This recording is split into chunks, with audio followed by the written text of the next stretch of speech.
I'd like to introduce to you our closing keynote speaker. Jeff Norman is a professor emeritus of clinical epidemiology, thank you. Need to translate that.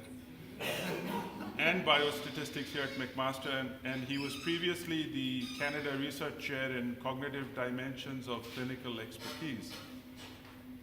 Jeff holds advanced degrees in physics, nuclear physics, and educational psychology, but his primary research focus has been on expert diagnostic reasoning. Maybe I should translate that too. His research focus has been on how clinicians arrive at a diagnosis. His research has revealed that experts use two kinds of knowledge to reach a diagnosis: the formal analytical knowledge of signs, symptoms, and physiological mechanisms, and the experiential knowledge based on all of the patients the clinicians have encountered. Jeff has built on this research to explore the various ways medical students learn. He has contributed to the theoretical foundation of problem-based learning, McMaster's signature learning style, and he is currently working on a high-fidelity simulations in clinical learning. Jeff has also been involved in student assessment and has developed and validated a number of innovative assessment methods. These advances in particular align perfectly with our mission here today at the symposium. Of course, Jeff has won a bag full of awards, and deservedly so. He has received the Hubbard Award from the National Board of Medical Examiners, the Award of Excellence of the Canadian Association for Medical Education, the Distinguished Scholar Award of the American Educational Research Association, and the Award for Outstanding Achievement of the Medical Council of Canada. He is a Fellow of the Royal Society of Canada and received the prestigious Karolinska Prize for Lifetime Achievement in Medical Educational Research. Today, I am also very proud to formally announce Jeff's latest honor. This is the Campbell Distinguished Scholar in Cognitive Science and Education. This title of Distinguished Scholar is a position Jeff assumes in formally working with the McMaster Institute for Innovation and Excellence in Teaching and Learning.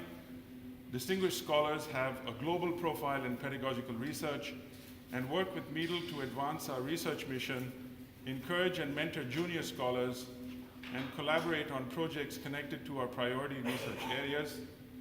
And I'm very pleased to present Jeff with this award.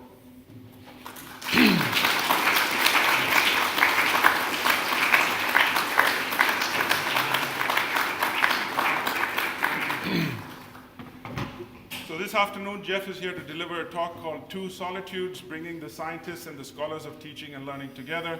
We will follow up Jeff's talk with a panel discussion as mentioned, so please welcome Jeff Norman.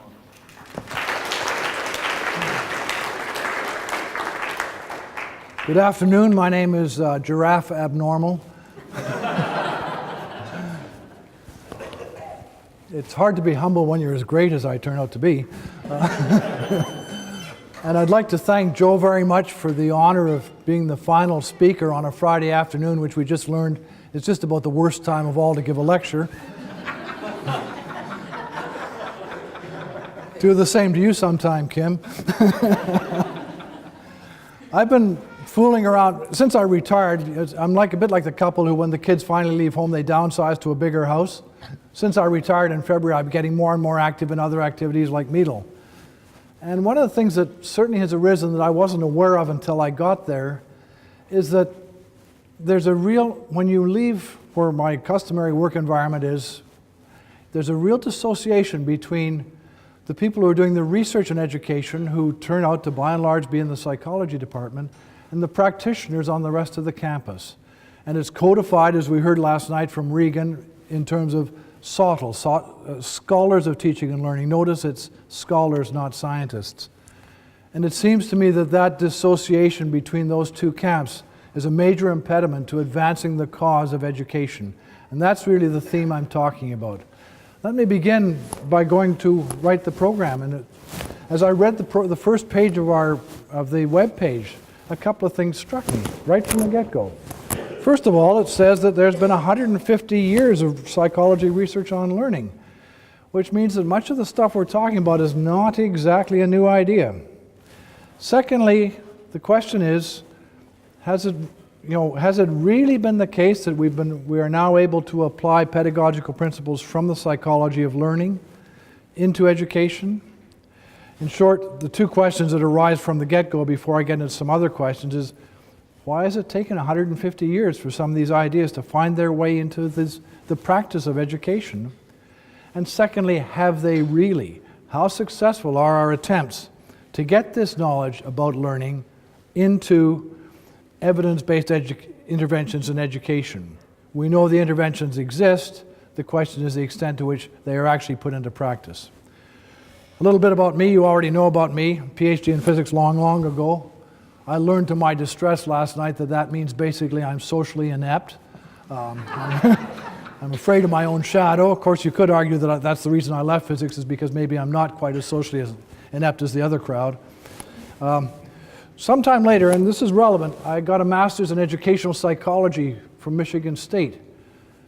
And I went there with a great deal of excitement because I thought finally I'd learn how people learn, because by that time I was well ensconced in education. Unfortunately, that was the tail end of behaviorism, and what I learned was what teachers do and how to organize a curriculum. And I learned nothing at all about learning, human learning. And it wasn't until I came back to Hamilton and had the good fortune of being able to schmooze with the first generation of very, very good cognitive psychologists and essentially apprentice as a cognitive psychologist that I really started to understand the nature of human learning. Well, that's me. What about you? Who are you exactly? Can I have a show of hands, please? How many of you are either faculty members, graduate students, or researchers in psychology? Yeah, about a third, okay. How many of you do research in some area of psychology? Same people? Yeah, pretty well. Do you belong to the APA? No, nobody belongs to the APA anymore. Psychonomics, yes? Yes. Okay. That's some people. That's about half the crowd, or a third. What about the rest of you? There's a second possibility. Are you members of the Faculty of Science writ large, but not psychology? Anybody? Couple? Yes. Faculty of Social Science? Faculty of Health Sciences? Uh-huh. Faculty of Humanities? Uh-huh. And then there's a third category, the educationalists, the people who are involved in faculty development and those kind of activities. Are you present here? Okay. So we really have three quite distinct cohorts. Do the people who are outside of the psychology department, do any of you do research in education? Okay, well, all right. Then there's a third group altogether. I haven't forgotten you. You're not in the university at all, perhaps? You're teachers, administrators, interested people. Everybody's interested. Come on now. The question then is, what brought us all here? And let me make some conjectures, because this is an ed psych conference. I suggest to you that all of us are here because we're interested in applying these principles of the psychology of learning to improving education. We're interested in cognitive research on learning, and perhaps as much as anything else, we're interested in joining a community of scholars, identifying with a community of scholars who are interested in education. The question is, to what extent have we achieved that on the ground here at McMaster? And my general goal is my basic argument is that the answer is not very well at all. And really what my general goal is to see if we can change the ground rules, change the system in such a way to devise strategies to help academics writ large to understand and contribute to research on evidence-based teaching and learning. The term evidence-based has been used an awful lot today, but what I'm really after is seeing the extent to which we can disseminate some of these ideas far more broadly than they currently are. And what are the impediments to that? My assumption is this, that educational progress on our campus and elsewhere will result from, not from any kind of top-down thing, but from practitioners who are aware of research and education, rather than from us disseminating our inner truths. Yesterday at a workshop we heard about the knowledge translation model, which implied that there's a group of researchers who have all this good stuff. Then we'll go through a knowledge translation piece where we'll turn their research ideas into language that other people can understand, and that will then affect practice. I'm really positing a very different model altogether, really a collaborative model which says, If we can get the researchers and the practitioners to work together on problems of common interest, that will achieve our goals far more effectively than any kind of top-down model. I'm going to begin by examining the current state of the art. And my specific agenda is this: to first of all examine the extent to which our theories of learning have, or more particularly have not, influenced teaching practice in post-secondary education, and need I add, outside of psychology.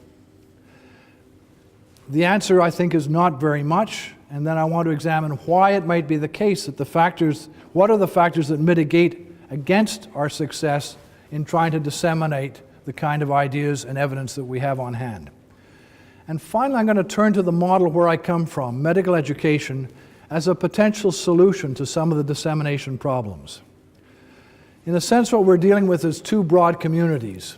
The first community is the psychologists, and just as a counterpoint to SoTL, we're going to call them the SOLIs, the people who have essentially developed the science of learning and instruction.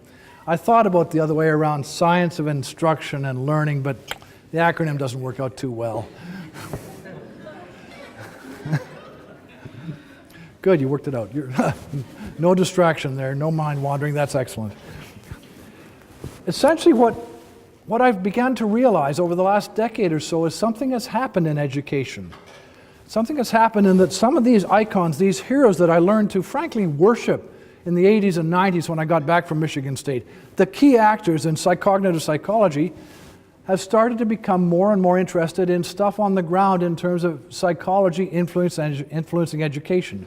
We've seen some examples of it today. We saw far more examples in the previous two EdCog conferences. Essentially, the cognitive psychologists who have been instrumental in developing the science of learning have moved over towards the science of instruction, and that in turn to instructional design. Some of my heroes, Hank Roedinger, the former editor of JEP General, I think, yeah.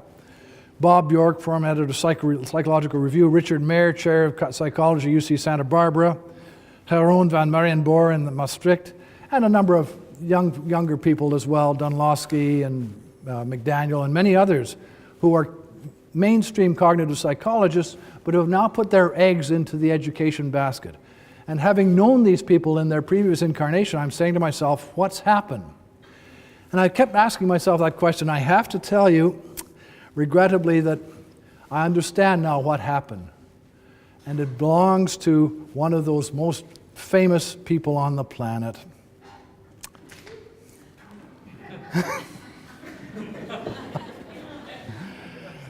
George W., my hero,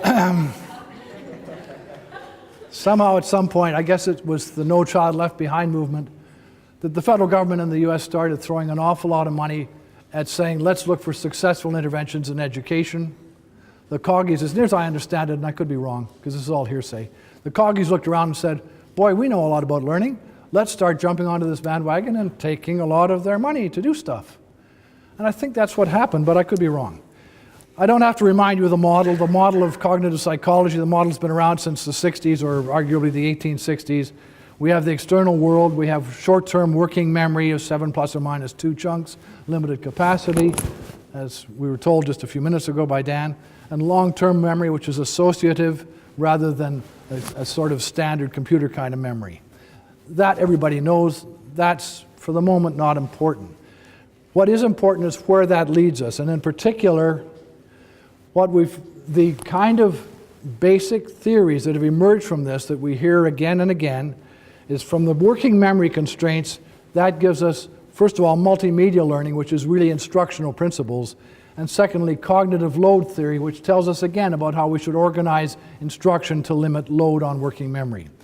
From some of the aspects of long-term associative memory, we have basically 3 standard things. One is embedded versus or mixed versus blocked practice, interleaved versus blocked practice, distributed versus mass practice, and test-enhanced learning. And it seems, although it's simplistic to say those are the things that we're pushing, it really seems to be the case from my perusal at any way that most of the research arising from this tradition is on those 4 domains: interleaved practice, distributed practice, test-enhanced learning, and cognitive load. The trouble is, as I look at that literature, That really is our constraints, that essentially most of what we're talking about in terms of what we can do for education amounts to, on the one hand, design of instructional media to take into account cognitive load, saying nothing about teachers, and strategies for practice. The implication being that the way you learn is for repeated practice, but what I'm going to go on to argue is that that's the way you learn some things, but it's not the way you learn everything, and yet that's what we have to offer the world. The second issue is, as we'll see, that much of those demonstrations are constrained to the psychology lab. Now, that's a standard rejoinder that, yeah, that's all lab-based. And I know there's lots of work in the classroom, but the work still seems to be, by and large, constrained by ideas around interleaved practice, distributed practice. And in fact, yesterday Regan told us that those are sort of the top two on the hit parade. And finally, and the concern that I really have is much of that is based on unrepresentative tasks. So again, this isn't the whole world, and we've heard examples in the last 48 hours it's not the whole world. But nevertheless, if you look at much of the research on distributed practice, it comes from Swahili English paired associates, from word lists, from nonsense syllables. The work on interleaved practice is by and large based on impressionist paintings with Bob Bjork and birds and butterflies. And the work on test-enhanced learning is often simply based on factual recall. In fact, Poona Agrawal, who was here 2 years ago, she did classroom research, which is very fine, but she was really measuring the extent to which people can recall stuff using distributed practice, using this test-enhanced learning. And in the fine print, she says, retrieval practice effects were found on the same and different formats with a concept chapter exam, with measuring concepts, but not when the exam was comprised of application. In other words, all of these interventions are really good when all we want you to do is recall what we taught you, and are less good when we want you to use that information. It seems to me that's really what we're trying to get at, and maybe not succeeding.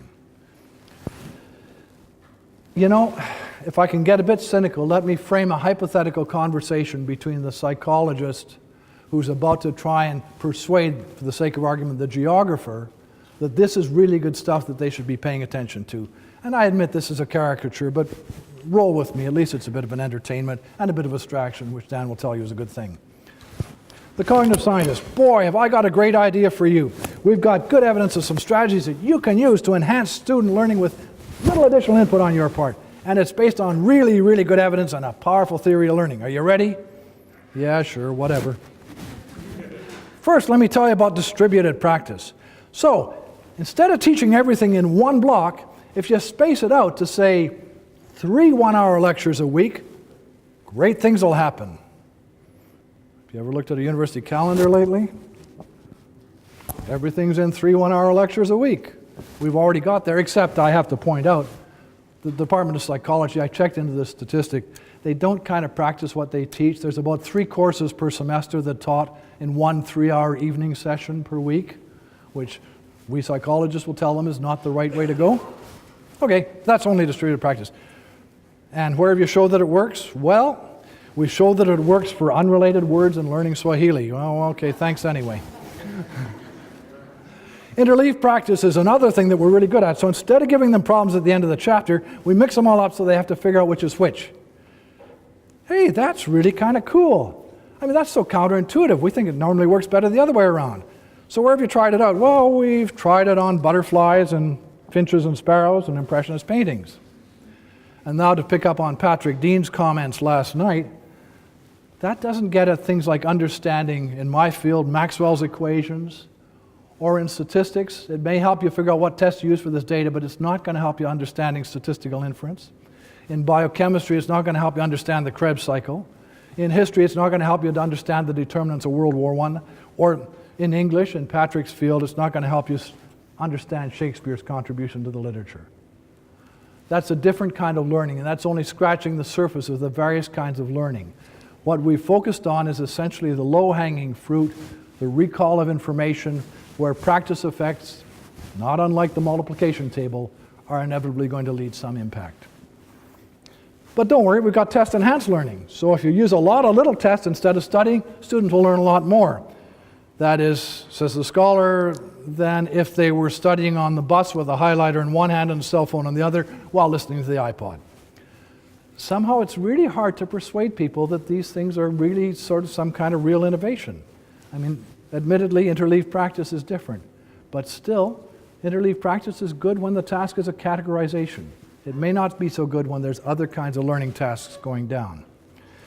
In any case, as Reagan reminded us last night, practice is only one piece of the action. Instruction and curriculum is only one of the determinants of effectiveness of learning. The picture of learning is much more complicated than that.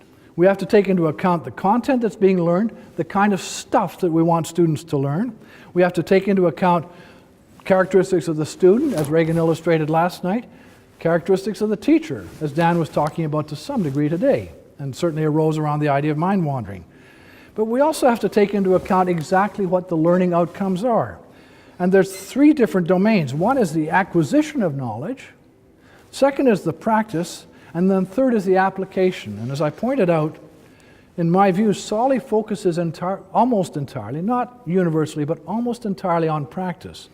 There is a whole literature on transfer, applying the knowledge that you've acquired to solving new problems. That literature on transfer, occasionally we pay lip service to it, but there's not a lot of substantive research in that domain.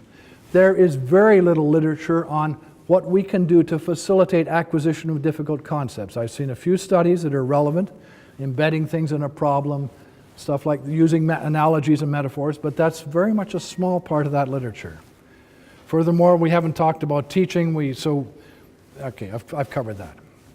So I think, Houston, I think we have a problem. I think we've taken some very effective strategies which apply in a very limited domain of learning. And we've, by and large, investigated that strategies perhaps appropriately in the psychology lab using very somewhat strange materials. And we haven't given adequate cognizance to the constraints that those materials have put on our generalizations. So that's the SOL-SOI crowd. On the other side of the fence, we have the SoTL crowd, as Reagan told us about last night. And here's one definition. Reagan offered one definition last night. Here's another one, which the systematic study of teaching and learning, well, you can read as well as I can. A couple of things bother me about that the end point of that process of systematic study is products. Now, we scientists don't make products, we discover principles. So the product metaphor, the university is a factory, the invention of stuff that works as opposed to the understanding of the nature of learning. That just kind of makes me nervous. But that's perhaps a sidebar. Here's another quote about SoTL. And I think this is critical in terms of what I want to focus on. Perhaps the most critical issue around SoTL concerns the legitimacy of the literatures and the methods that shape teachers' questions about learning and the kinds of evidence they seek in order to answer them. In short, we have two groups that have different standards, different epistemologies, different ways of thinking.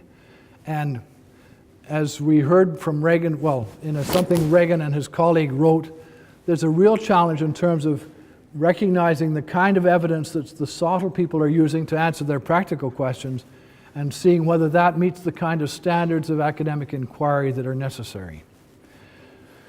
There's also a sociological element. Why don't we get along? Why is it that those two groups have so much difficulty talking to each other? If you look at the research disseminations, I will do in a minute, the research dissemination of most of these psychology principles are actually limited to psychology. And there's various examples of that I'll show you in a second.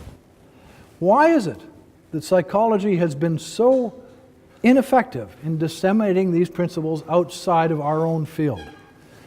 A couple of weeks ago, Joe offered me the privilege of having dinner with John Dunlosky from Kent. And at some point late in the evening, perhaps maybe after a few too many glasses of wine, John despaired of how ineffective he had been in terms of disseminating some of these very good ideas. And he basically sort of said, well, maybe I should stop caring. I mean, I got lots of research questions left, and I got lots of things to keep graduate students busy with and get their PhDs with. And there was almost a look of despair on his face. And I sort of said to myself, boy, he's given up. And here's a guy who's, as we saw yesterday in Reagan's talk, I think, Dunlosky and Catherine, Rawson, have been major contributors to defining and translating, doing knowledge translation of all this stuff. And yet John himself is despairing of his ineffectiveness in trying to disseminate some of these ideas. Why is it so hard? Well, Lee Cronbach in 1950 published a paper on the two disciplines of scientific psychology. Who's read it other than me? It really is a required read. It really is, partly because if you understand statistics, it's a massive insight into the nature of psychology in the two disciplines. The one group where basically individual differences is everything, whether it's intelligence or clinical or developmental or personality, and the other group where individual differences gets in the way of our treatment effects. And Cronbach pointed out a couple of indicators for those two disciplines and why they don't get along and don't understand each other. And the same principles apply to the two groups we're talking about here. One is that they go to different meetings. Now, I confess, I'm not in either group, truth be known. So this is a very short list of meetings they go to. But I'm sure you guys could add to them. But the other, and the one that I've got a long list for, is where do they publish? Now, at some point a couple of weeks ago, in one of my many nights of lost sleep over this talk, I pulled out all the references that I'd grown to love and admire and I've read many times from the Bjorks and the Dunlowskis and of this world. And I said, where do they publish these things? And that's the list on the left. And every single one of those journals, except Instructional Science, has psychology in the title. I think that's right. Yes. Oh, Memory and Cognition, but it's a psychology journal too, we know that. On the other hand, recently somebody put a proposal forth to do a systematic review of the literature on scholarship of teaching and learning. And the list that resulted is on the right. Now, the only crossover journal is the one at the bottom on the right, and it's Reagan's, but it's an APA journal, so which makes me that maybe it should actually be on the left. But for the moment, I guess I could situate it in the center. But what that illustrates is each person is not reading the other person's stuff. These are two solitudes who aren't talking to each other. So what can we do about it? What I think we can do about it and what we should be doing about it is actively engaging our faculty in those other departments on the ground to do collaborative research with us. And to do that, I think we have to approach them with much more humility and much less arrogance. We have to essentially say, not we have the answer, but we have some methods to help you get the answer.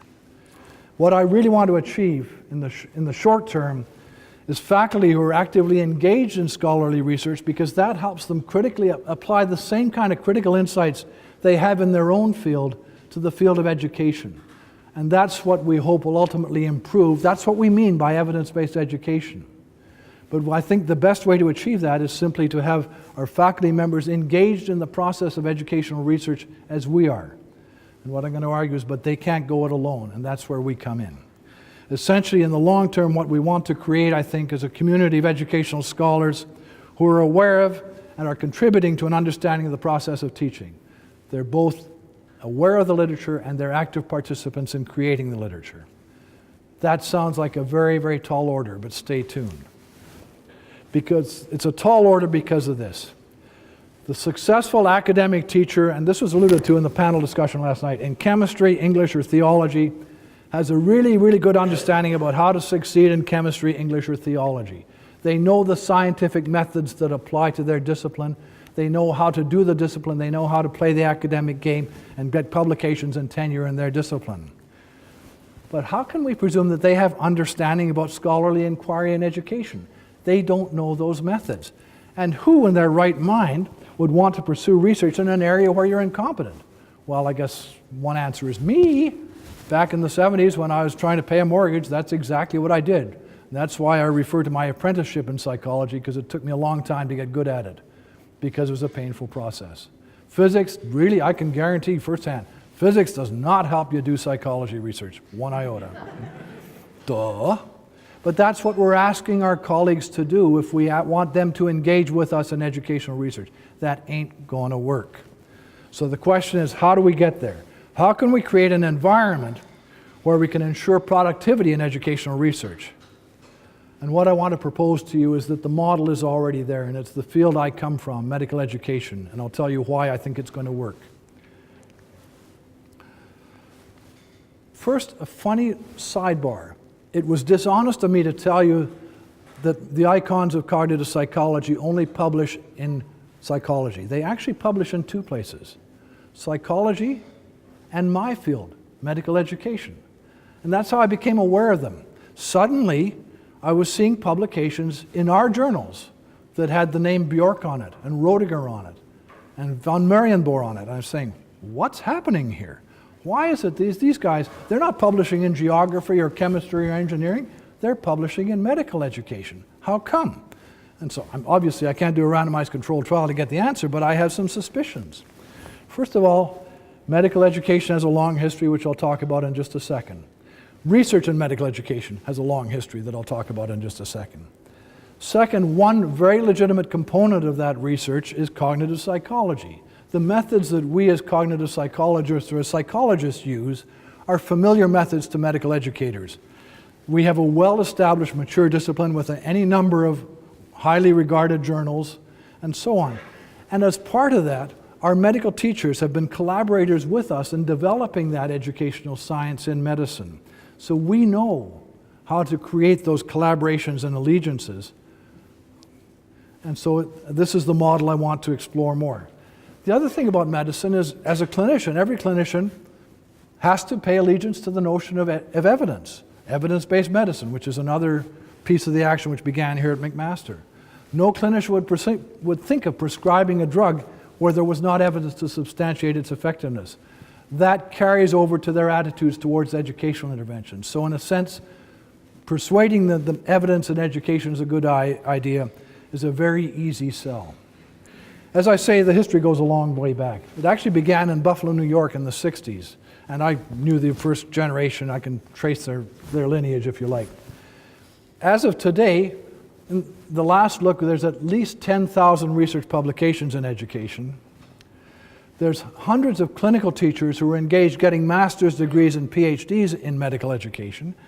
And there's dozens, or I don't know how many of us who have PhDs who have found faculty level positions. In Canada alone, there are about 12 or 15 PhD psychologists employed in faculty level positions in medical education doing research, many of them from McMaster.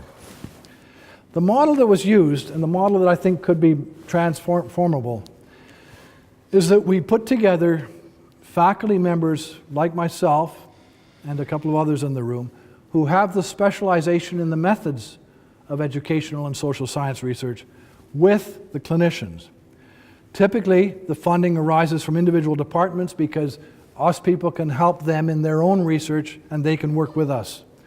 And we typically recruit our faculty members not because they're interested in mind wandering, sorry about that, but rather because they have skills in psychometrics, or they have skills in experimental research, or they have skills in qualitative research. And what we're looking for therefore is methodology expertise as opposed to content expertise. What that means is then that our methodologists have to work with the clinicians and the teachers to stimulate research in various affiliated departments who are paying the bills. There's an explicit expectation that one of the outcomes of that process will be publications. And there are a number of publications in the field. All of them are indexed. All of them have citations and so on and so forth. And we also have an explicit teaching expectation to teach experimental methods to medical students, to residents, whatever. The consequence of an explicit expectation of a collaboration between the clinical teachers and the PhDs is that we have a substantial record of publication, that there are, many of us have H indices that are quite respectable. There are at least 5 mainstream journals in the field that are all indexed and have impact factors ranging between 2 and 3.5, which gets pretty close to many of the APA journals, I might add. There is both internal and external grant support for that research, and there's a number of international conferences where all of us go together. In fact, given the criteria of where do you go and what do you publish in, if you apply the same indices to my field, here's what it looks like. The researchers go to the RIME conference in the States, so do the clinical teachers. The researchers go to the Association of Medical Education Europe meeting in a couple of weeks' time, so do the clinical teachers. The research go to the Association of Studies in Medical Education in the UK. So do the clinical teachers. The researchers go to the Canadian Conference on Medical Education. So do the teachers. The researchers go to the International Association of Medical Science Educators. So do the teachers. Where it differentiates is some of us still go back to our host disciplines and go to psychonomics and APA and CBSS, SBC, or whatever it is, the one in Ottawa. And our clinicians will still go to their specialty meetings. Where do they publish? Again, we're all in the same journals. We collaborate together. Virtually every paper I publish has both clinicians and PhDs represented on the title.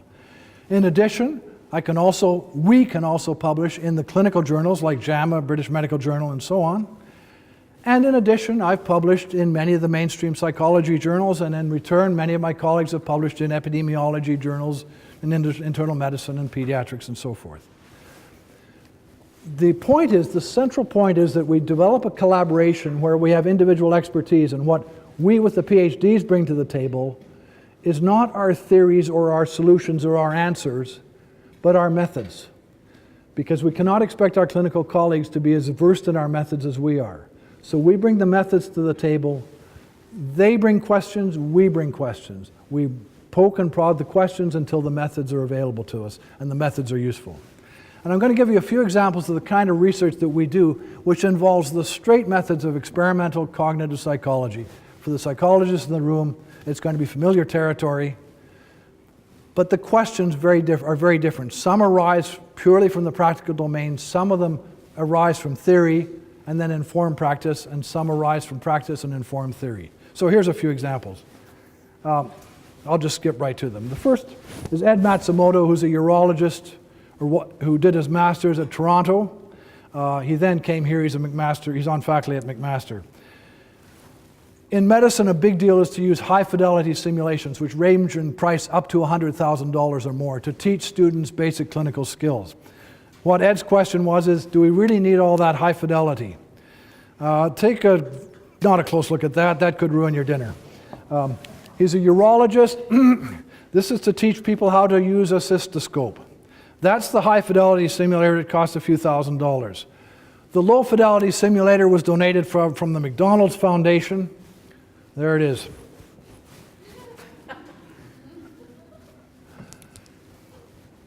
Here's the results. The control group who read a textbook, you can see them on the left. I don't know if this works. The low-fidelity coffee cup and plastic drinking straws group there. The high-fidelity multi-$1,000 simulator there. That's the first of many studies which have shown that effect. In fact, there was a request at our workshop yesterday about systematic reviews. There's at least 2 systematic reviews of high-fidelity, low-fidelity simulation, all showing the same thing, that what cost you $100,000, you get 95% of it for $10. Very practical question, very practical consequences, but experimental methods to get you there. Here's another one. In 1990-something, a medical student at Toronto named Amit Garg came to me and said, I want to do something on computer-aided instruction. Oh, God, says I. But we came up ultimately with a very good idea. First of all, we said to ourselves, what can the computer uniquely do in education that you can't do with a textbook? And the answer came back, anatomy is one of those areas, because the computer can give you dynamic displays of the spatial relationships. Can virtual reality replace cadavers and specimens in anatomy teaching? And so what we ended up doing, though, was comparing virtual reality to the standard front, back, top, side presentation that arises in every anatomy textbook. But the key to good experimental design was everything was on a computer. So we didn't have to worry about people's gaming experience or video playing experience or computer experience or any of that stuff. We essentially had a switch that either threw it into virtual reality or straight presentations. This is the first of a number of experiments. It was learning the anatomy of the wrist. And that's what it looks like. One group saw the front and back views of the wrist. And all they had to do ultimately was name the color of the bones. The other group saw the whole thing. So one group saw the front and back, the other group saw the wrist move around like this. We then tested them with the wrist at oblique angles and said, what's that bone, what's that bone, what's that bone? I guarantee, the other thing I should tell you was we measured spatial ability, which turned out to be a key variable. I will put $100 on the table right now that nobody will will be able to guess the results. No, it wasn't that virtual reality was worse or better or the same. It was more complicated than that. What emerged was, if you had multiple views and you had really good spatial ability, you had a slight edge in favor of the multiple views. For if you had really good spatial ability, you did a little bit better with the multiple views, but that really almost goes beyond the line. But if you had poor spatial ability, the multiple views really hurt you. Just those people we were trying to help, we were hurting the most. Why? Well, then we did some qualitative research, and it turns out when you're presented with something in an oblique angle, what you try to do is mentally rotate it back to a standard position. You represent it internally in a standard position. If you've got poor spatial ability, you can't do that very well, and so you lose ground with the multiple views. And strangely, we ended up finding some research in cognitive psychology by some guy named Millikan, who did this for his PhD. There you go. Who's that? Richard Nixon. But you had to rotate it back to a standard position to see it. We've done a bunch more experiments, but the latest experiments are really kind of cool and leave us a little uncertain. Question. Here's the question we might have asked from the outset. Instead of worrying about fancy virtual reality, what about if we just give them a simple plastic model? Remember the visible human that they used to have as a toy? What if we just give them a simple plastic model? What would happen there? Is it as good as virtual reality? So, there's the virtual reality pelvis. This is a really good program. This isn't simply rotations. There's the plastic pelvis. The key view pelvis takes the plastic model and just photographs it front, back, top, side. And then we test them with the real thing. Ugh. We replicate, as we have about 6 times, that there's no advantage to virtual reality. But what about the plastic specimen?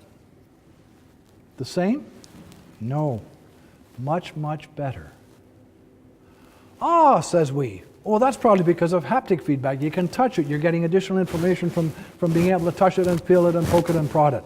Next study, let's take away the haptic feedback. What we call the Lazy Susan study. We put the thing on a Lazy Susan. You can rotate it around, but you can't touch it. Are you ready? Same thing. Ah, but we say, what about transfer appropriate processing? You're learning on 3D, you transfer to 3D, you're learning on 2D, you transfer to 2D. So we photograph the real pelvis and put it on the computer screen. That'll cancel the effect, right? Same thing. So if any of you have any ideas as to what's going on that makes the plastic pelvis 50% better relatively than the virtual reality, I'd be delighted to know. But it's a robust finding. It's happened over 3 experiments, and it just won't go away. Okay, here's another example quickly. Nikki Woods, who got her PhD here. This moves beyond the idea of straight recall and says, students spend a lot of time learning basic science, the concepts of basic science, and yet when they become clinicians, they go on automatic pilot and by and large forget the basic science. What's going on there? And we came up with the idea, again, this time, theory-driven, that essentially the basic science provides them meaning, that it's essentially a story about the relationship between signs and symptoms and diseases. And rather than memorizing it as an inert list, we're memorizing a physiological story about why this disease has that. And Nikki did a series of studies, both with medical students and clinician collaborators, and with undergraduate psychology students, I confess. I forget which one of this is, but the key then was to then see the extent to which they could transfer that knowledge into diagnosis of clinical cases. But the key was to wait 7 days, because that way they would have to reconstruct the knowledge. Okay, there's immediate test, and the group that learned the feature lists are slightly but not significantly better than the basic science group. There's 1 week later with the feature list group. There's 1 week later with the basic science group. They forget nothing because they have a memorable, consistent story to help them recall the features. In fact, in other studies, they actually got better a week later because essentially what they were doing was dropping off the errors, the features that didn't belong to that story, and they were using the story. Okay, there's a couple more of these examples. The basic idea is essentially to illustrate the kind of research that happens. Just to show that we too know the theories, I went back through the archives and discovered that we did our first study on interleaved practice in 1999, and then there's a couple since. Here's a study that was done with ECG diagnosis, 3 categories: medical students, real materials, a real learning task. In one group, they learned the 3 categories by seeing seeing the concept, then 6 examples, 6 examples. In the other group, concept 2 examples, concept 2, and then a practice section mixing up the other 12 examples. And a 50% gain in performance. Nobody should be surprised. We know that interleaved practice is wonderful until you see 2 experiments from now. More recently, a PhD student who is a nurse, who was the Year 4 nursing coordinator while she was doing this research, just to indicate the nature of the collaborations. And she looked again at heart sounds. She looked at heart and breath sounds, which nursing students have difficulty learning on neonates, and was comparing 2 things. One is the high fidelity, low fidelity situation, and 2 is mixed versus interleaved. So these are 2 of a series of studies. Again, if you look at the simulations, what we're talking about is comparing a $1 CD to a $35,000 high fidelity simulation. What's nice about this study is, in this case, the CD was actually better than the $35,000 simulation for psychologically very good reasons. We designed it that way because the high fidelity simulation had 1 example of each condition, a prototypical example of each condition. The CD had multiple examples of each condition, so you learned the variability as well as the central tendency. And under those circumstances, you're better off with the multiple examples, so you win. She also, in another study, looked at interleaved versus block practice, and again found, to nobody's surprise, that in fact mixed practice, interleaved practice is better. However, all of those are simple perceptual tasks. The real world comes in more complex forms, and so the last study I want to tell you about is a student who just graduated 2 years ago, Mahan Kulasegaram, who's in Toronto. What he looked at was the role of the context as well as the underlying concepts. So we came up with concepts, Laplace's law, Starling's law, laminar flow, which arise in different organ systems. And the question is the extent to which you are seduced by the context and how that may interact with mixed practice. In short, under one circumstance, students learned the concept all around the cardiovascular system. In another circumstance, they learned an example from the cardiovascular system and the gastrointestinal system. What we were thinking is that if you learn simply from one system, you're going to hang your hat as much on the context as you are on the underlying concept. And if you do it in mixed practice, where it's a much more difficult task, you're going to rely on that even more strongly. Whereas if you learn in multiple contexts, you'll learn to discount the context. And indeed, that's what happened at the end of the day. The 3 laws, what we find is far transfer where you've got a problem arising in yet a 3rd organ system. What happens is when we teach block practice, you've got an advantage for 2 organs. But when we teach in mixed practice, you've got a real advantage for 2 organs because the people in mixed practice who have only learned from one system are relying that much more on the contextual details. So essentially, this is now the final example is one where you take the practical, where essentially we're feeding back to the theory. We're beginning with the theory, but using realistic tasks to essentially elaborate the theory, and in this case, put boundary conditions on where interleaved practice is likely to be ineffective or effective. All of these are examples of the kind of research that goes on in our field. What are the common elements that make this thing work? The first is that, as you've seen from these examples, the questions that arise come both from the scholars and from the practitioners. They may be shaped by the theory, but they're not universally and only applications of a particular theory. Rather, we use theories to inform the overall situation. Furthermore, we're often talking about research programs where one question leads to a study, leads to another question, leads to a study. That's familiar to psychologists. It's kind of unfamiliar in the health sciences environment. Some of the other things, though, is that the tasks necessarily are real-world tasks because medical students are not going to sit around. They're not getting course credit for doing some artificial task. So we can be confident that we're dealing with tasks like reading ECGs or learning heart sounds, which are real. That means our materials have to be realistic. That means we have to collaborate with clinicians in order to use those materials because we ourselves can't develop them. But finally, our perspective is to bring the rigorous methods that we know to those situations. And so that's where the collaboration comes in, essentially multiple studies, inevitably using investigators who are both clinicians and psychological scientists or some other kind of scientists. The magic ingredient, mutual respect for the primacy of evidence, is where we start. All of us share that in common. So we don't have to overcome that hurdle. Furthermore, we have a mutual admiration society. Not only do we help them with their educational research, we may also help them with their clinical research because it's the same methods.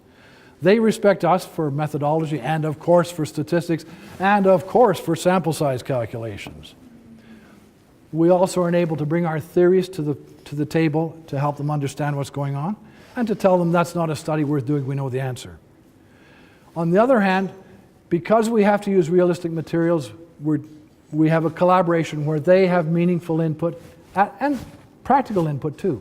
They know what can happen and what can't happen in the realistic context, and they have to help us develop the materials that suit the situation. The third thing is we can guarantee, we have a really nice card which is, we'll help you publish. I know you're interested in education and you're not really interested in dermatology. That's okay. We can get your article into good, respectable, indexed, high impact factor journals. And I don't think that can be ignored. I think academics at the end of the day, they're in a tough environment, as we discovered as we knew last night, but heard again. The main carrot I can provide them is that by working together, we can ensure that their publications and their CV is respectable in the eyes of their own colleagues. We have to have a flexible attitude in order for that to happen. And furthermore, we have to recognize that we're in a strange environment where the dominant language is medicalese. And so one of the things my graduates have to learn is how to speak medicalese. We have to be, when somebody says an anion gap, they have to have an idea of what an anion gap is and where it comes from. When somebody says a STEMI, we have to know that that's a ST elevated myocardial infarction. We have to be able to keep up with that language so that, because they're the ones speaking it, there's more of them than there is of us. The consequence of all that is that essentially in medical education we've created a culture of evidence-based education, which often goes all the way from the lab to practice because the boundaries are seamless. And in particular, there is a tangible reward structure that everybody wins on. There are grants available both internally and externally. We share attendance at meetings and we share publications. So, as a larger community, as a larger university community as opposed to the medical education community, how do we get from here to there? I think what we have to do is recognize that our major strength when we walk across the campus is not our theories or our solutions, but our methods. We can help them answer their questions as well as our own questions because we possess the kind of methods that they don't have the time to learn. And they don't know them intuitively. They're not born with randomization. And secondly, if we do it right, there are reward structures in place which line up with the university reward structures, as in peer-reviewed publications. And Reagan mentioned last night about there are many discipline-specific education journals. I located a website which listed 941 education journals. I scanned through, and here's some of the disciplines that are represented there. And goodness knows this isn't an exhaustive list. In fact, that's only the first half. And here's some more. And at that point, I lost interest. But the point is simply that if we have somebody who's in criminal justice or in humanities, and they publish in a journal in criminal justice or humanities, nobody can turn their back on that. That's legitimate publication in their field. So, in conclusion, now I have to point out, I wrote this slide before Reagan made his comment about growing up in India. And some people who know me have often suspected that there may be some Indian blood in me. I won't go there. I'm cautiously optimistic that, first of all, our goal is to bring together collaborations. I'm optimistic that that can happen, but in order for that to happen, we have to have mutual admiration and mutual recognition of our shared assets. And in particular, what we bring to the table more than anything else is methodological skills, but we have to be prepared to open up and deal with the practical questions and weave them and mold them and knead them so that those answer the kind of questions that are interest both to us as psychologists and to them as practitioners, whether they're in economics or British or Canadian history. Obviously, that requires a change of attitude on both parts. Right now, we have an attitude of suspicion. I think an attitude of collaboration should prevail, and I don't think it's that hard to achieve. And that's it. Thank you. Okay, this time I'd like to assemble our final panel that will reflect on Jeff's talk and the broader themes of the lecture. So Arshad Ahmad, the Associate VP of Teaching and Learning, Ken Steele from Edubation, and Richard Wiggers from the Higher Educational Quality Council of Ontario. So I sent ahead of time this question for our panelists to consider to reflect on Jeff's presentation as well as the themes that we've been exploring in the symposium. And that question was, if we look 10 years down the road, what will be the state of the relationship between scholars and scientists, the SOTLs and the SOLIs, as Jeff calls them, in education? And what are some concrete steps we can take now to foster a meeting of the minds? I think we'll start with Richard to get your thoughts on this question.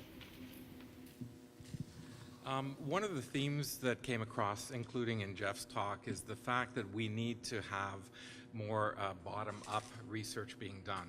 Every faculty member in every class they're teaching should be trying to experiment, to improve practice, to evaluate if it's working. It may mean that we have to update course evaluations that in many cases are decades old, or that we have to use them more effectively. And it may be things like a manual that was developed here at McMaster years ago, where they understood that so many faculty in so many different disciplines were trying to assess and evaluate what they were doing, but didn't have a good understanding of all the challenges that come with it, such as research ethics, applications, and so forth. The manual that was originally developed here, we then worked with McMaster to refine, and it's been endorsed by SoTL as well, to help practitioners and scholars in all disciplines think about doing research more, because doing solid research doesn't necessarily require a big grant, but it requires a good understanding of the methods that need to be used. And the other hope I would give, our best guess, because it's hard to get solid data, but the most recent study that came out a few months ago suggests that more than half the teachers in our universities in Ontario are not full-time faculty. And it is difficult for many of those people to engage in conferences and events like this, or even to find out about them, or to engage in SoTL scholarship. And whatever we do going forward, I think we have to try to find a way to reach out and give resources and encouragement to those people as well to engage in the same type of work. Okay. I got lots of notes, but I'm going to ignore most of them. I think that Richard's right, that a big problem is contingent faculty, and faculty don't have time. But the other problem is that the reward structure has to change if we want to bring the two groups closer together. I mean, the tenure and promotion criteria, but also student evaluation of professors, course evaluations, I think that's what you're talking about, are weak. I mean, they're popularity contests.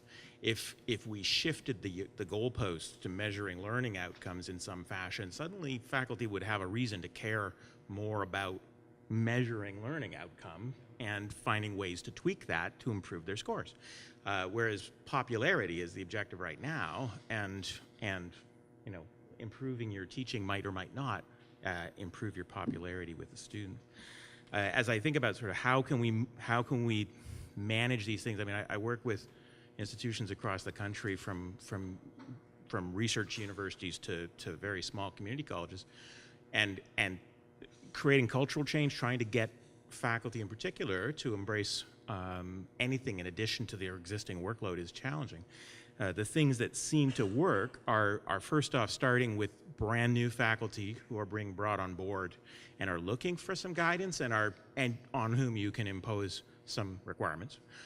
or grad students, and integrate. I mean, I think there's a real hunger among grad students to be much more engaged in the scholarship and science of teaching and learning as they struggle to figure out how to be a TA. In some cases, creating an innovation fund for which you can compete to get funds to try some things. You're right, some studies don't require money, but if you're trying to implement anything that does require some time or resources, you need some money. So whether that's money for release time to rewrite your curriculum, or it's money for equipment or whatever you need, creating sort of a competition on campus to access funds is another model. So the motivated faculty get involved in that kind of thing. I also wonder whether we couldn't do something around sabbatical or release time, or change the 40-40-20 to a 40-35, 20 and 5, so that there's 5% of a faculty member's time is devoted to this particular kind of collaboration. I think the collaboration idea is a great one. I'm just trying to figure out how would you get uptake in other departments, because I think there's more overlap in medicine, obviously, than there might be in a lot of disciplines, and finding the ways to sort of create interest in that is going to be the challenge. I think that's enough for my overall observation. Thanks. So yesterday we were sitting here and talking about all sorts of barriers, and this morning or this afternoon, it's really good to see that we're moving towards ways in which we can overcome those barriers, and I was really struck by you know, some of the almost intractable barriers that were given last night so openly and honestly by our Dean of Science, especially. It was refreshing. On the other hand, we should also, at least I took away from Jeff's talk, that just as much as we have barriers, we also have ways forward. So he was very particular about, you know, defining what the issues are, and focused on both, in a way, focusing on expertise and methods, and how that might be a way of finding collaboration among disciplines, but also about legitimacy and what counts for scholarship, and what is valued by colleagues across the board. Moving forward, I think has several other dimensions, and 10 years from now, I hope we don't have this kind of distinction where we call a certain group of people researchers and other groups of people scholars, where you know, I think in the best of worlds we'd like to have equal, let's say, the pecking order shouldn't be there as we see it today. I mean, even within methodologies there are pecking orders. So if you have hard data, that seems to fly well with many journals, but if you have qualitative data or case study data or other messy data, well, that is a lot more difficult to evaluate. And how do we come to terms with that when we mix methodological expertise across disciplines? I think one of the things I would really like to hear more about, and maybe we could have a symposium one day, Joe, where it's not just a symposium for psych folks, but it's a symposium for people of different disciplines, but gathered together in a common purpose, as we are here today, in trying to deal with these tricky and wicked problems around teaching and learning. In that kind of symposium, I'd like to see us think more integratively rather than in ways in which we, you know, publish in certain places, define problems in certain places, and then create silos that, you know, define our existence and identities in those places. How do we cross over from one discipline to another if we meet face to face and deal with problems that unite us? And collaboration is a great way forward. Maybe harmonization is another word that would be a little bit more open to other disciplines that see working together in different ways. I'm very hopeful for people like Jeff, who serve another role that he's very humble to acknowledge, but we look up to people like Jeff so that he can serve as a mentor to those who come across different disciplines, and as they are increasingly, and asking for his expertise. We need more people to stand up and say, you know what, this is not someone else's problem, this is not his problem or her problem, it's really all together our problem. Thank you, Harsha. I think we have time for a comment or a question from the audience. Yeah, Colin? Up to relatively recently, I was heading the medical education department at a small university. One of the first things I did was I canvassed all of the staff at the college to see what their ideas were for teaching, improvements in teaching, changes in teaching, what they tried, what worked. Then we looked at perhaps the theory behind it to see whether it was really valid. We discussed it. We then embarked on a short-lived program. However, it didn't really come to fruition, but a program where we could test some of these and see whether they actually did work in the field. And I think this does apply to other subject areas. If you have a department and someone who is aware of cognitive science within that department, you should be able to guide the process of changing the way that teaching is ongoing within each of the departments. Harsha? Yeah, I sort of lived that experience. I was in a finance department where there were certain methodologies that were particular to folks who were very excited about solving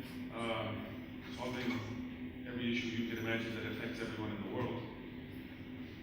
But when they came across any work I did that had to do with educational psychology, it was a very different story. It's just, it plays out all of the things that have been sort of put on the table earlier on.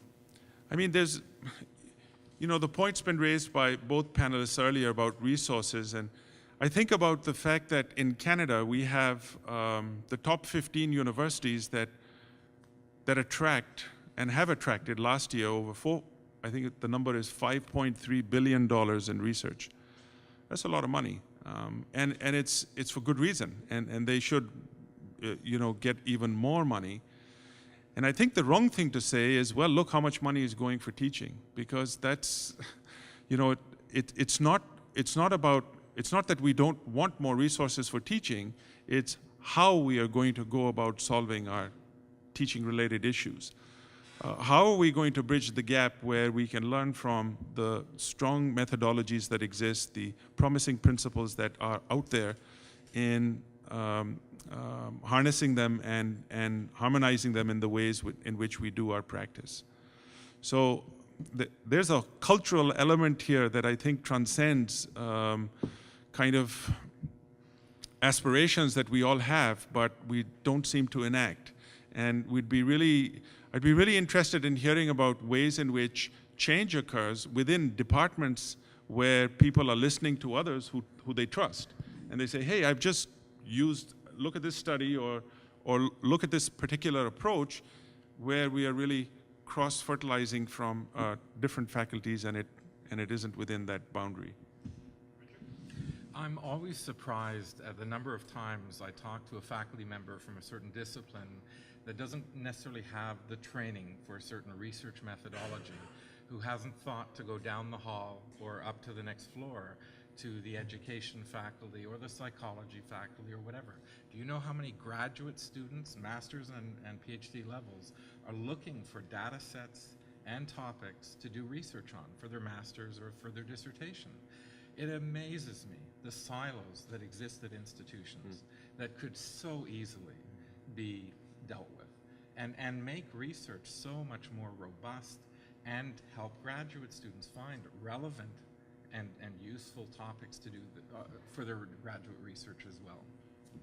Yeah, it's funny that you bring that up because I've witnessed a lot of trouble with people who are in the field and they want to do educational research, and then it said that it's requirements of their department and they're not allowed to use that for their defense. And I've seen that a couple of times now, being very surprised if that's a thing. Even if they're doing research on a topic that's within their field. So it's almost surprising that we're not allowed to do that.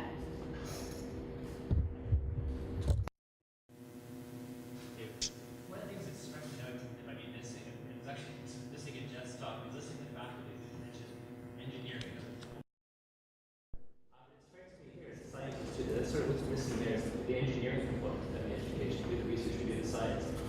making practical solutions, but what tends to drive that, it seems, is the economics. So you're talking about the incentives at the lower levels where, you know, people like us are doing it out of the goodness of our hearts, and how do you build incentives there? But I wanted to kind of address what about the highest level?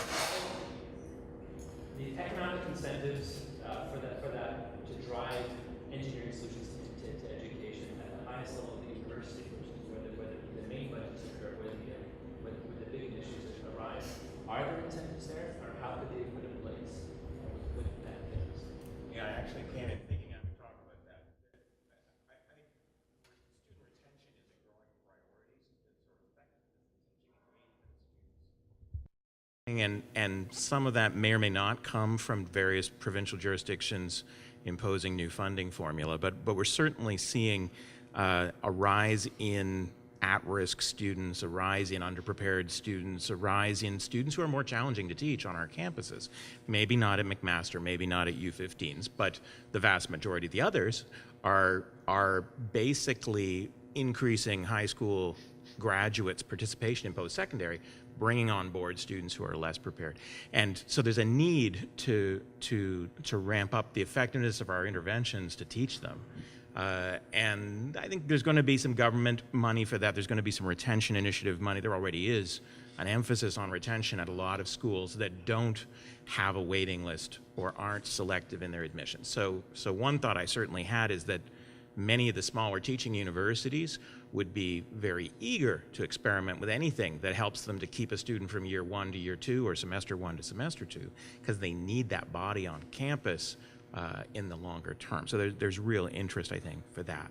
And I think from a money point of view, the other concern that I've got is that if the universities and colleges don't figure out how to apply cognitive psychology and other disciplines of psychology to the act of teaching, we've got a $9 billion industry worldwide in higher ed textbooks, in which they're investing more than $1 billion a year in R&D.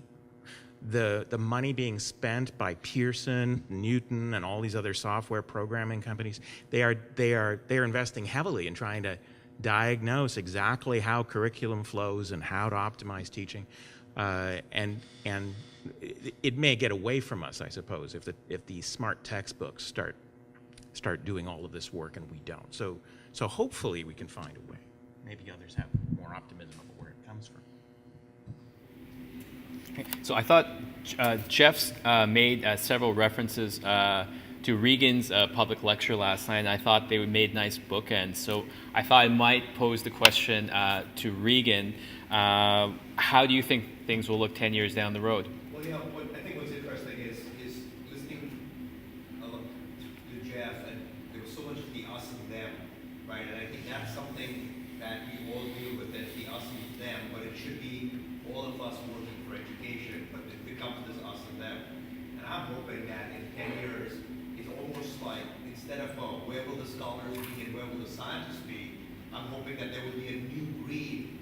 And that's where we can start now, is creating this new, I used the word last night with Arshad, a sanctuary where scholars and scientists can work together. So it's no longer us and them, but we're now this new breed where, Dan doing his stuff can do it as in addition to his day job, as it were. But I think that's what's happening right now. There's no safe place or strong place for us to focus on this kind of work without us having to pick sides from here or there. And I think that may be one place to go, is this evolution of pedagogical research as something in its own right. Sounds like I told you so, but that's already happened in medical education.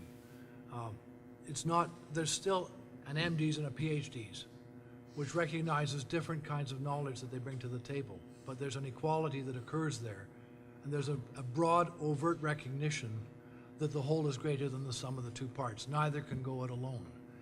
And that is reflected in things like resources. The Department of Medicine here has, I think, $50,000 for internal grants for education. I'm looking up at Jeff Chung. Department of Medicine U of T gives out individual $35,000 grants, I think. So there's lots, because within health sciences we've recognized that educational research really is a legitimate enterprise, that it can stand up and be counted along with all other kinds of research. and it's fully credited on your CV, then resources follow from that. And it's not as if we need a new breed altogether, it's just that collaboration is incredibly effective. I think, Jeff, you made the point that this was about a shared culture of respect for Yes. data, which is partly true, but isn't it also true that medical education is particularly high stakes? We've got a limited number of places. We've got to make sure these people need to know their stuff when they graduate.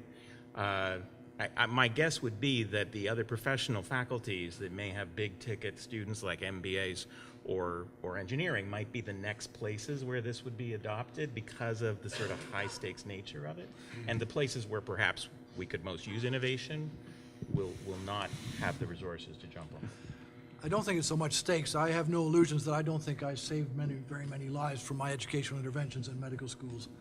But I think it's well endowed, and that is a distinct difference. So there's more money flowing in medical schools than there is in humanities. Okay, I think I'm going to give the final word just given our time. Arshad, I'll give you the final word here. Well, I mean, I'm very optimistic when I see that we've got evidence of collaboration and that's worked so well, especially in a place like ours where we live and where we can get inspiration from. But I also despair that it's not all going to be driven by resources. This is not just a resource-driven issue. I mean, we're talking about things that affect any approach that you use in any of the disciplines that relate to human learning. And we can't say that teaching and learning is just a disciplinary phenomena. It's not. It's teaching and learning is everybody's business and it's everybody's problem. And so I think we need to be a little more. We need to learn more about the methodologies that are being used elsewhere and import and export them as easily as we do in a free trade zone. Something like that.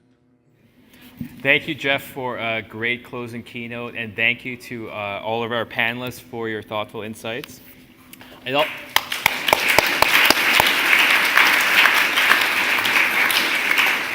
I'd also like to thank Regan Goering for delivering the public lecture last night and all of our research presenters today. Just a few quick announcements. We do have a date set for EdCog 2016. It is August 11th and 12th. We hope that you can make it and spread the word. I was really encouraged this year how we had a lot of visitors from outside McMaster coming, and I hope that's a trend that continues. We have a couple of confirmed speakers for next year. Regan made reference to the Society of Teaching Psychology publication by Catherine Overson. She will be one of our speakers. And Jeff Norman made reference to John Dunlosky. John Dunlosky will be returning to talk about his research on metacognition.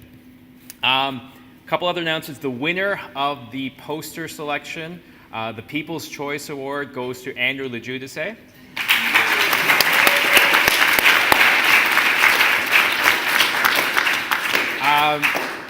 For every conference that's ever put together, there's an actual group of people who really do all the things that gets done. So I'd really like to extend my thanks to Michelle Cadieux, Irina, Amy, Andrew, Marina, Ellen, Anita, Jonathan, and Edwin for being on the organization committee that actually did all the millions of things that are needed to get things done.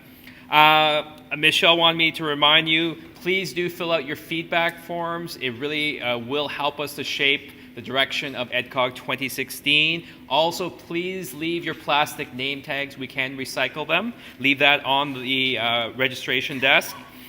And one last final thought I would like to leave you with is that for many of you, you attended a day full of workshops yesterday and a day full of research talks today. I'd like you to think about one change that you will make in your teaching in the upcoming year, and better yet, how you're going to implement and evaluate it. And in Regan's words, how are you going to be that irritant in the shell that will cultivate learning in your students? Thank you very much, and hope to see you guys next year.